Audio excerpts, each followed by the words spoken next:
All right. So hello, everyone. And first of all, thanks for taking risks to invite somebody from US and speaking in English. But let's see how it goes. So I'm going to talk about 4 topics. I think all of relevant today on AI. There won't be a session in which AI is not talked, but I'm going to talk about that in context of industrial world. I'm going to spend a few minutes on quantum, then on energy, and finally on defense. But before I spend maybe a couple of minutes on each one of them, and they're all disruptive trends, so it's appropriate, given this session, to spend a few minutes on each one of them. A quick mention of what's Honeywell, because large companies can be perceived to be too complicated to understand. But put it very simply, Honeywell operates in 2 big end markets, aerospace and defense and energy, and 1 big horizontal, which is automation. And that really describes our entire company, which was a revenue of about $40 billion last year. We are truly a global company with 50% of our revenue is non-US, 50% is US, and 20% of our global revenue comes from Europe. And I'm in the heart of Europe. That's why we are here. It's extremely critical part of our business, and it's important that we understand stakeholders' policy formation and how can we help to shape that policy. So that's a little bit of introduction on what Honeywell is. So let me come to each of the topic I want to really talk about. Let's first talk about AI first. When we think about AI, immediately our daily life comes to our mind, that how we can consume AI for maybe writing an email, maybe searching something on web, which simplifies our life. But how do we think about AI in context of industrial is not a topic which have been discussed a lot.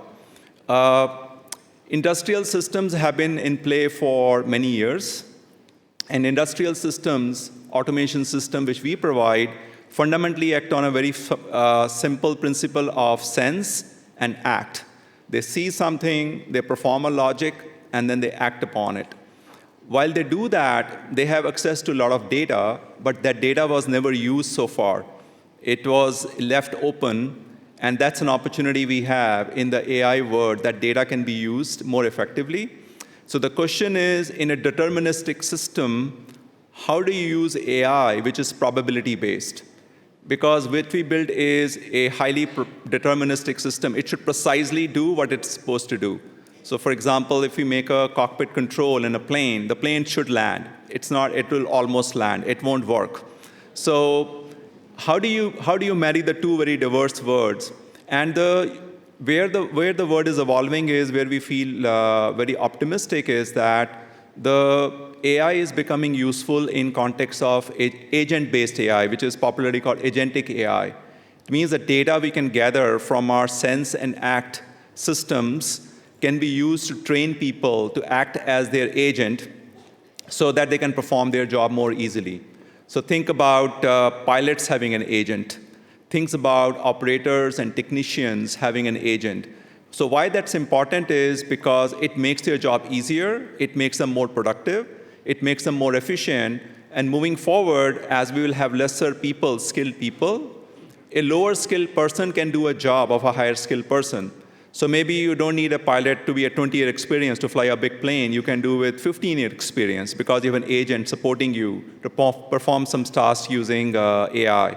So we really think that the AI is going to have a profound impact on the industrial world across all segments, and we certainly need to start think of it with that lens.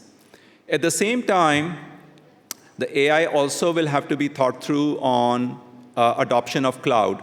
And one of our observation is that cloud adoption for industrial applications is still lower in Germany in particular and Europe more broadly, because they go hand in hand. If you have to use AI, you need data.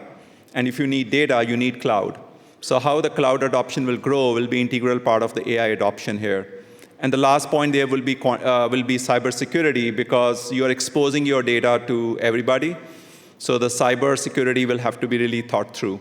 But in principle, the opportunities which are coming ahead for the industrial world are very exciting using AI. Shifting to quantum, I think that's a topic which we believe is many years away. Typically, when we think quantum computing, the immediate thought comes to mind is something which will happen in the future, 2035, maybe 2040. So if one takeaway you want to have from this, my discussion, the quantum is here and now. It's already happening. The quantum computing is a supplement to leveraging AI models because you need to solve more and more complex problems. So quantum gives a much higher compute power compared to what we have available today from our classical computers. We expect to launch a 100 logical qubit commercially available quantum computer in September this year. So why should you care? You say, okay, why it's that important? And why 100 logical qubits matter?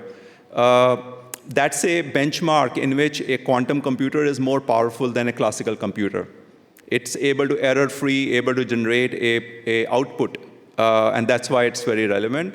And the applications we see it is in life sciences, in particular, discovering new molecules, in auto industry.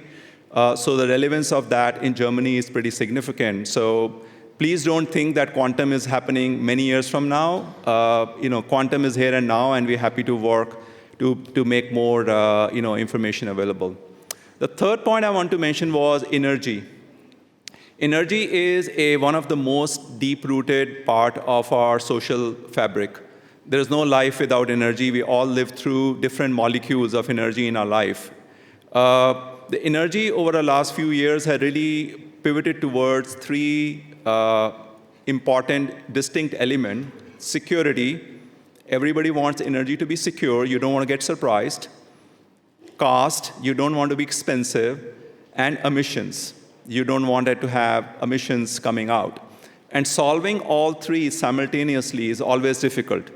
The word started with coal generation. Coal generation has a lot of emissions, but it's cheap, but it's secure, and so on. But if you go to solar power has low emissions, low cost, but it's not secure because it's intermittent. Now, where the opportunity exists, Germany has demonstrated to the world high adoption of renewable power. Wind and solar are more than 40% today. The opportunity is adoption of biofuels.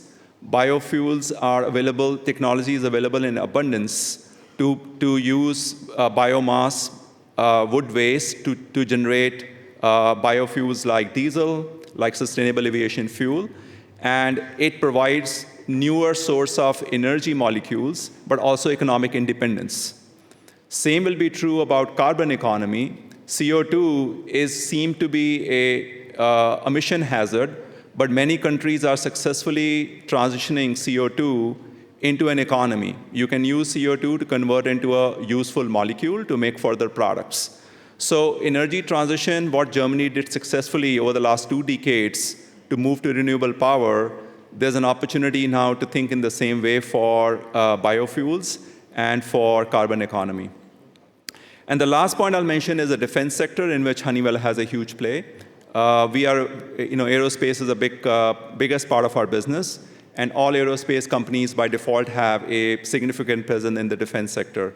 And we believe that in Germany, as country is becoming more and more focused on its defense spending and its own national security, we are going to play an important role to continue to expand our capability here, working with the local OEMs like Rheinmetall, for example, but also expanding our capabilities in MRO capabilities so that a lot of our equipment which will come from US can get operated and repaired here. So that's another exciting part of technology deployment which will occur here.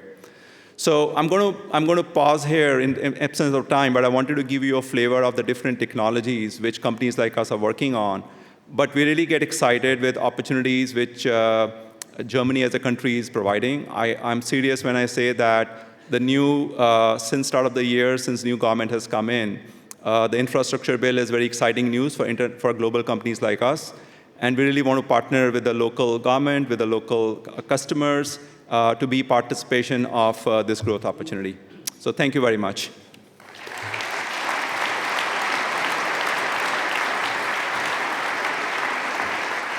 Thank you very much, Vimal. And you mentioned 2 ingredients very important for innovation, which is AI and energy. So could you maybe just elaborate a little further what the impact is of AI for energy security, actually? So one thing we always have to think about, the first use case in energy security is save energy. If you consume less, you need to generate less.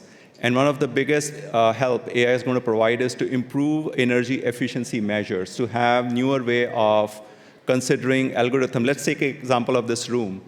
Today, the system in this room doesn't understand there are 1,000 people sitting here, just cooling with the same intensity versus if it's 50 people in this room.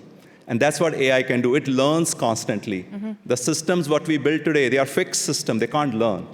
And that's an opportunity which AI provides in energy efficiency in a big way. And I gave example of, from energy discovering new molecules. I think AI is certainly going to help in that. Just one last question. I have to ask this due to current happenings. The US tariff dispute with the EU or Germany as well. How does that affect your company as a multinational and also, as I understand, sourcing and producing a lot of in Germany or in the EU? Okay, depending on how I answer the question, I may have my job, I may not have my job. Right?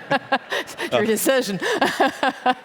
So, look, the current administration have a strong belief in localization of manufacturing in US. So certainly that's deployed through the tariff policy. But if you look at companies like us, and I think a great example how multinationals operate. We mostly manufacture all our products in the local geography. We have 145 factories globally, and about 1/3 of them are in Europe. So for us, the impact of tariff is very moderate because we don't send a lot of products from one part to another part.